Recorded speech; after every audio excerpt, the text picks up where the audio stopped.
February 17, from Leviticus. Chapter 4. Then the Lord said to Moses, "Give the following instructions to the people of Israel. This is how you are to deal with those who sin unintentionally by doing anything that violates one of the Lord's commands. If the high priest sins, bringing guilt upon the entire community, he must give a sin offering for the sin he has committed. He must present to the Lord a young bull with no defects. He must bring the bull to the Lord at the entrance of the tabernacle, lay his hand on the bull's head, and slaughter it before the Lord. The high priest will then take some of the bull's blood into the tabernacle, dip his finger in the blood, and sprinkle it 7 times before the Lord in front of the inner curtain of the sanctuary. The priest will then put some of the blood on the horns of the altar for fragrant incense that stands in the Lord's presence inside the tabernacle. He will pour out the rest of the bull's blood at the base of the altar for burnt offerings at the entrance of the tabernacle. Then the priest must remove all the fat of the bull to be offered as a sin offering. This includes all the fat around the internal organs, the 2 kidneys and the fat around them near the loins, and the long lobe of the liver. He must remove these along with the kidneys, just as he does with cattle offered as a peace offering, and burn them on the altar of burnt offerings. But he must take whatever is left of the bull, its hide, meat, head, legs, internal organs, and dung, and carry it away to a place outside the camp that is ceremonially clean, the place where the ashes are dumped. There on the ash heap he will burn it on a wood fire. If the entire Israelite community sins by violating one of the Lord's commands, but the people don't realize it, they are still guilty. When they become aware of their sin, the people must bring a young bull as an offering for their sin and present it before the tabernacle. The elders of the community must then lay their hands on the bull's head and slaughter it before the Lord. The high priest will then take some of the bull's blood into the tabernacle, dip his finger in the blood, and sprinkle it 7 times before the Lord in front of the inner curtain. He will then put some of the blood on the horns of the altar for fragrant incense that stands in the Lord's presence inside the tabernacle. He will pour out the rest of the blood at the base of the altar for burnt offerings at the entrance of the tabernacle. Then the priest must remove all the animal's fat and burn it on the altar, just as he does with the bull offered as a sin offering for the high priest. Through this process, the priest will purify the people, making them right with the Lord, and they will be forgiven. Then the priest must take what is left of the bull and carry it outside the camp and burn it there, just as is done with the sin offering for the high priest. This offering is for the sin of the entire congregation of Israel. If one of Israel's leaders sins by violating one of the commands of the Lord his God, but doesn't realize it, he is still guilty. When he becomes aware of his sin, he must bring as his offering a male goat with no defects. He must lay his hand on the goat's head and slaughter it at the place where burnt offerings are slaughtered before the Lord. This is an offering for his sin. Then the priest will dip his finger in the blood of the sin offering and put it on the horns of the altar for burnt offerings. He will pour out the rest of the blood at the base of the altar. Then he must burn all the goat's fat on the altar, just as he does with the peace offering. Through this process, the priest will purify the leader from his sin, making him right with the Lord, and he will be forgiven. If any of the common people sin by violating one of the Lord's commands, but they don't realize it, they are still guilty. When they become aware of their sin, they must bring as an offering for their sin a female goat with no defects. They must lay a hand on the head of the sin offering and slaughter it at the place where burnt offerings are slaughtered. Then the priest will dip his finger in the blood and put it on the horns of the altar for burnt offerings. He will pour out the rest of the blood at the base of the altar. Then he must remove all the goat's fat, just as he does with the fat of the peace offering. He will burn the fat on the altar, and it will be a pleasing aroma to the Lord. Through this process, the priest will purify the people, making them right with the Lord, and they will be forgiven. If the people bring a sheep as their sin offering, it must be a female with no defects. They must lay a hand on the head of the sin offering and slaughter it at the place where burnt offerings are slaughtered. Then the priest will dip his finger in the blood of the sin offering and put it on the horns of the altar for burnt offerings. He will pour out the rest of the blood at the base of the altar. Then he must remove all the sheep's fat, just as he does with the fat of a sheep presented as a peace offering. He will burn the fat on the altar on top of the special gifts presented to the Lord. Through this process, the priest will purify the people from their sin, making them right with the Lord, and they will be forgiven. If you are called to testify about something you have seen or that you know about, it is sinful to refuse to testify, and you will be punished for your sin. Or suppose you unknowingly touch something that is ceremonially unclean, such as the carcass of an unclean animal. When you realize what you have done, you must admit your defilement and your guilt. This is true whether it is a wild animal, a domestic animal, or an animal that scurries along the ground.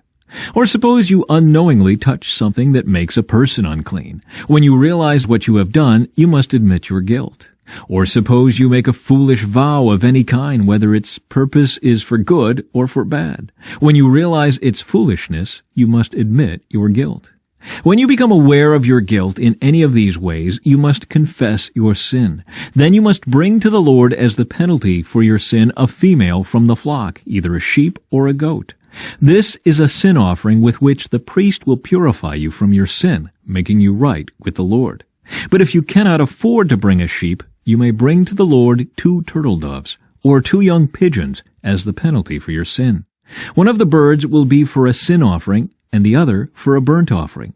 You must bring them to the priest, who will present the first bird as the sin offering. He will wring its neck, but without severing its head from the body. Then he will sprinkle some of the blood of the sin offering against the sides of the altar, and the rest of the blood will be drained out at the base of the altar. This is an offering for sin. The priest will then prepare the second bird as a burnt offering, following all the procedures that have been prescribed.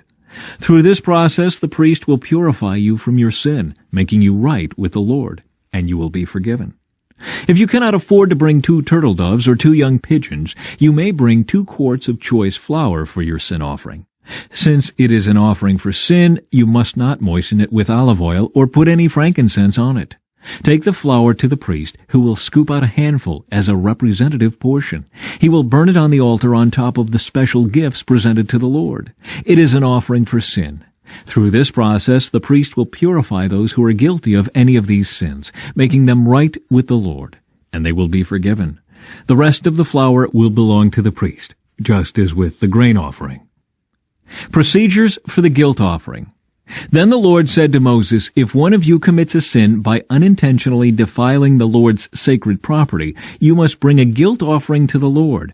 The offering must be your own ram with no defects, or you may buy one of equal value with silver, as measured by the weight of the sanctuary shekel. You must make restitution for the sacred property you have harmed by paying for the loss, plus an additional 20%.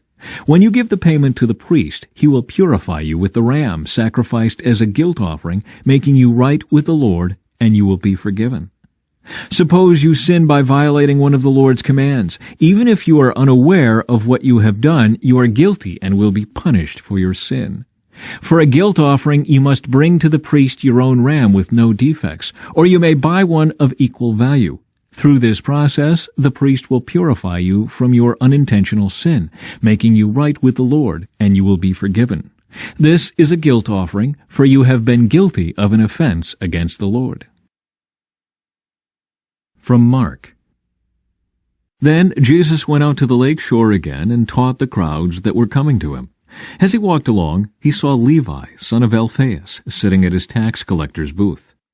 "Follow me and be my disciple," Jesus said to him. So Levi got up and followed him.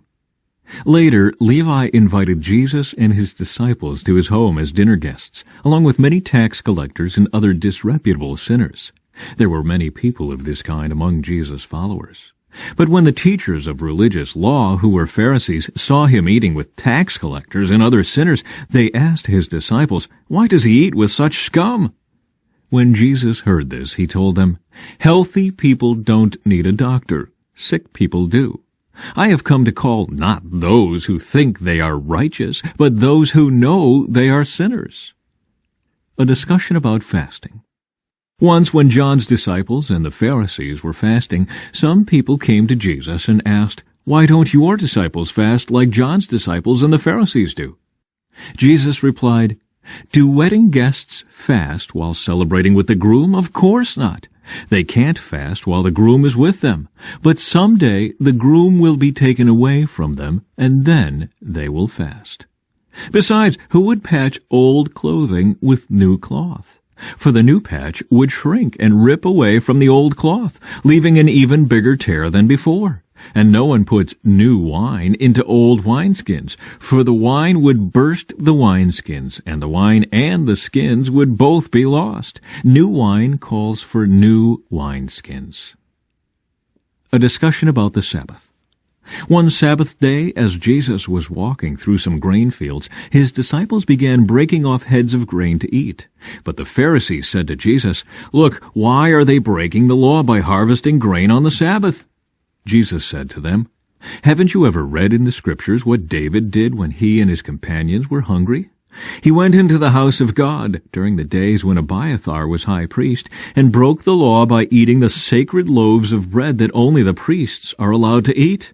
He also gave some to his companions." Then Jesus said to them, "The Sabbath was made to meet the needs of people, and not people to meet the requirements of the Sabbath. So the Son of Man is Lord even over the Sabbath." Jesus went into the synagogue again and noticed a man with a deformed hand. Since it was the Sabbath, Jesus' enemies watched him closely. If he healed the man's hand, they planned to accuse him of working on the Sabbath. Jesus said to the man with the deformed hand, "Come and stand in front of everyone." Then he turned to his critics and asked, "Does the law permit good deeds on the Sabbath, or is it a day for doing evil? Is this a day to save life or to destroy it?" But they wouldn't answer him.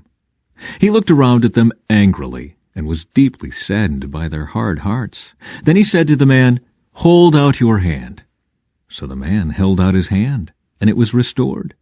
At once the Pharisees went away and met with the supporters of Herod to plot how to kill Jesus. Psalm 36. Sin whispers to the wicked, deep within their hearts. They have no fear of God at all. In their blind conceit, they cannot see how wicked they really are. Everything they say is crooked and deceitful. They refuse to act wisely or do good. They lie awake at night hatching sinful plots. Their actions are never good. They make no attempt to turn from evil. Your unfailing love, O Lord, is as vast as the heavens. Your faithfulness reaches beyond the clouds. Your righteousness is like the mighty mountains, your justice like the ocean depths. You care for people and animals alike, O Lord. How precious is your unfailing love, O God. All humanity finds shelter in the shadow of your wings. You feed them from the abundance of your own house, letting them drink from your river of delights. For you are the fountain of life, the light by which we see. Pour out your unfailing love on those who love you. Give justice to those with honest hearts. Don't let the proud trample me or the wicked push me around. Look, those who do evil have fallen. They are thrown down, never to rise again. From Proverbs, chapter 10. The Proverbs of Solomon. A wise child brings joy to a father. A foolish child brings grief to a mother. Tainted wealth has no lasting value, but right living can save your life.